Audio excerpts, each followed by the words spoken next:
What's up? Welcome into your daily Buckeye Blitz for a Saturday. Welcome to the July 4th weekend, kind of, sort of. I know it's Tuesday, but everybody's going to be blowing off fireworks this weekend. So be safe out there. Please leave the weekend with all digits intact and everybody else's. Be safe out there, folks. I worry about you guys. Yeah. So what else is going on today? Oh, it's Saturday. So do I have to sing the Saturday song? I got a new Saturday song for you. It's a Saturday night special. How's that? Leonard Skinner? No? I'll work on it. All right. So let's get into today's show. Today, we're talking about another freshman receiver. We talked Brandon Ennis a few days ago on the Daily Blitz. Today, we're talking Carnell Tate. What kind of impact can he have on this 2023 Buckeye offense? You got to stay around. You got to listen. Got to wait till the end. I'm going to tell you. All right. So Carnell Tate, Phil Steele. I mean, I've been digging through the Phil Steele magazine. Sorry, I got to take a drink. That's just a glass full of vodka. Wow. Anyway, Phil Steele has Carnell Tate ranked number 3 wide receiver in his top 500 freshmen. And he has Ennis number 2, by the way. So those guys go back and forth a lot of times in these rankings. Carnell Tate, 6'2", 180, out of IMG, but is a Chicago native. You always got to keep that in mind. He does have the Midwest roots. 24/7 ranking he was a 5-star, of course.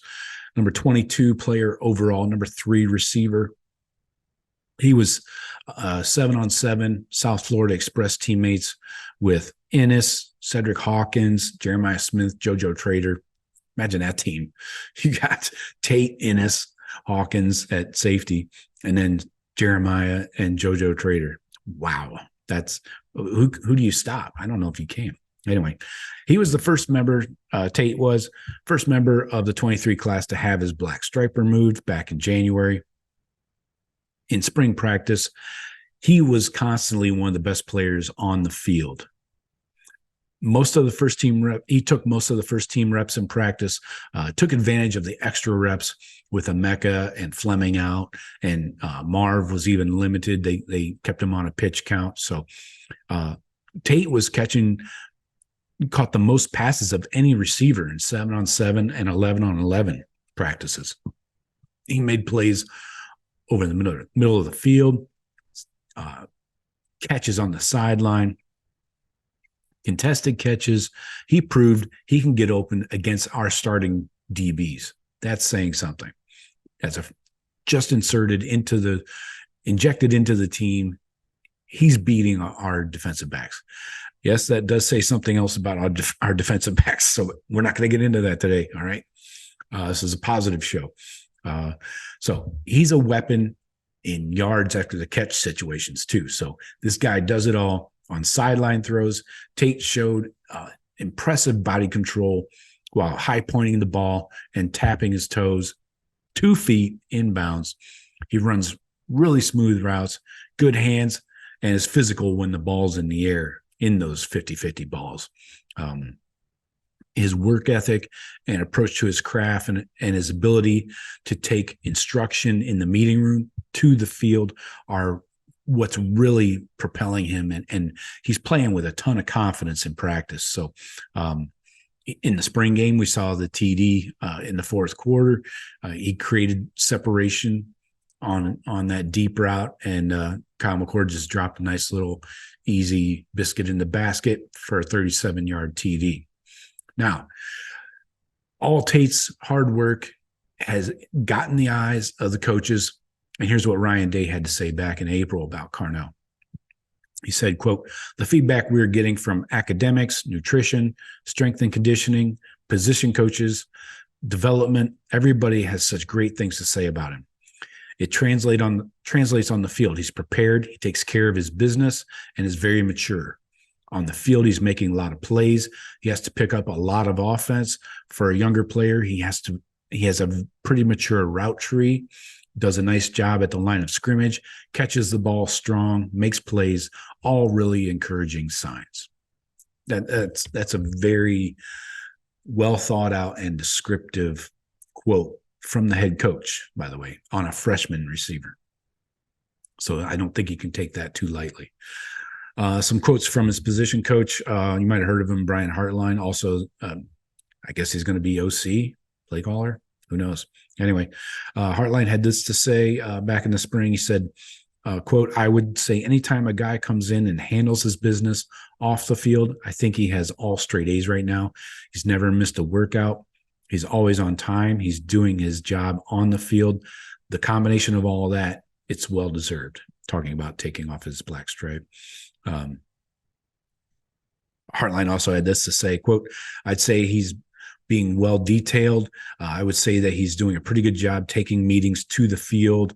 Probably the best thing he's done is just the ability to make a mistake, correct it, and then move on from it. He's very rarely has repeated mistakes, and that's usually a pretty good sign of a good player and a guy that's about his business, and that's really what you're hoping for."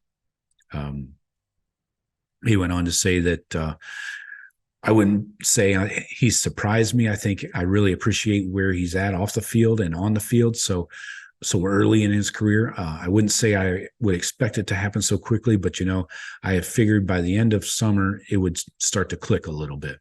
But he's done a great job since he stepped foot on campus. Hartline has shown, like we've talked about this before, Hartline has shown that he'll play freshmen. He'll get them on the field if they earn it. We've talked about Chris Olave, had 165 snaps in 2018. Garrett Wilson, 457 in 2019. JMO, 153 in 2019. JSN and Fleming both had over 100 snaps in the COVID season, 2020. Harrison as a freshman, 255. Emeka, 122. Both of those were in 2021. So it's early. I know you got Emeka coming back, Fleming coming back, Xavier Johnson, he's going to be back.